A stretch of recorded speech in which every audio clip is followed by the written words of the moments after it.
Are tasers needed in a small town known for its oysters? You be the judge. CapeCast. Howdy, folks. I'm Eric Williams, and welcome to CapeCast, the official webcast of the Cape Cod Times for October 10th.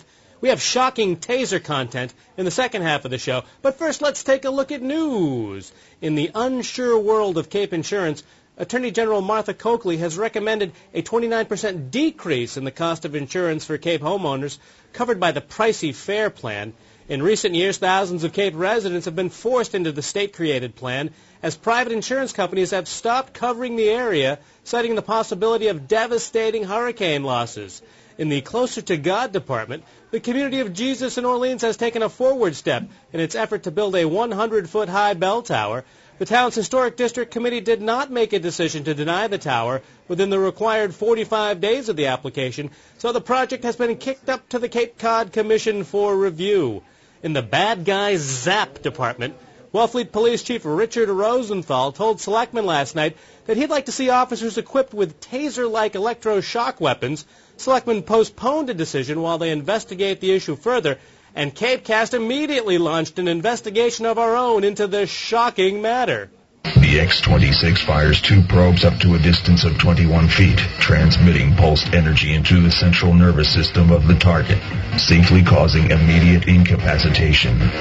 We do have problems. It's usually on a smaller scale. I don't want to make it sound like, we're overrun with crime and people can't leave their homes, but what do you do at 2 o'clock in the morning when you have someone who you can't just ignore and the officer has to intervene and act? It is not comfortable. I don't want to sit here and say you're not going to feel pain in it, but what it does is it overloads your system, your stimulus, and that's when people freeze up and then they stop the fighting. It's not because of the pain that they're doing this. It's because of the electronics and what is being introduced to them through the taser. And what happens nicely after, when it's all said and done, the person is no worse for the wear. The person is back. He is not suffering any permanent damage. He's not suffering any trauma to his body from being struck by something or an arm bar or some other physical restraint. Tasers in general, I think, could definitely save lives. In Wellfleet, I don't know what the need would be. I don't think of it as a high-crime area. Thank goodness. Which is one of the reasons I like living here. Wondering if you think the Wellfleet Police Force needs tasers. Not from what I've heard, but never hurts, usually. It never hurts. It's a giant electric current going through your body. I think it hurts briefly. You see a lot of crime out there, Dave, is what I'm trying to get to, that tasers could help with. This is a nasty town, eh? A lot of crime going on, a lot of violent crime. A lot of oyster filching and things like that. A lot of switchblade oysters. Yeah, no, I don't think we need tasers. That's the bottom line. It's ridiculous. Too expensive, too violent, just rotten? What do you think? Unnecessary.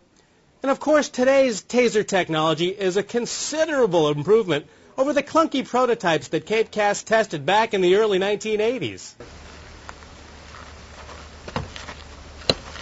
I'm going to walk in.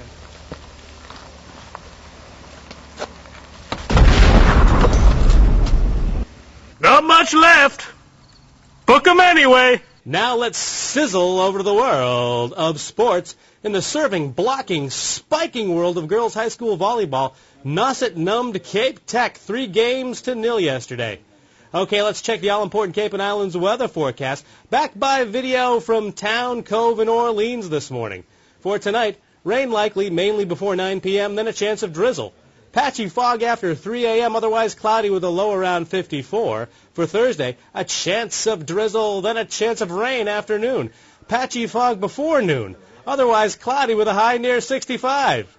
Hey, folks, check out Thursday's Cape Cod Times. In the health section, we'll tell you how to ease the aches and pains of the big fall cleanup.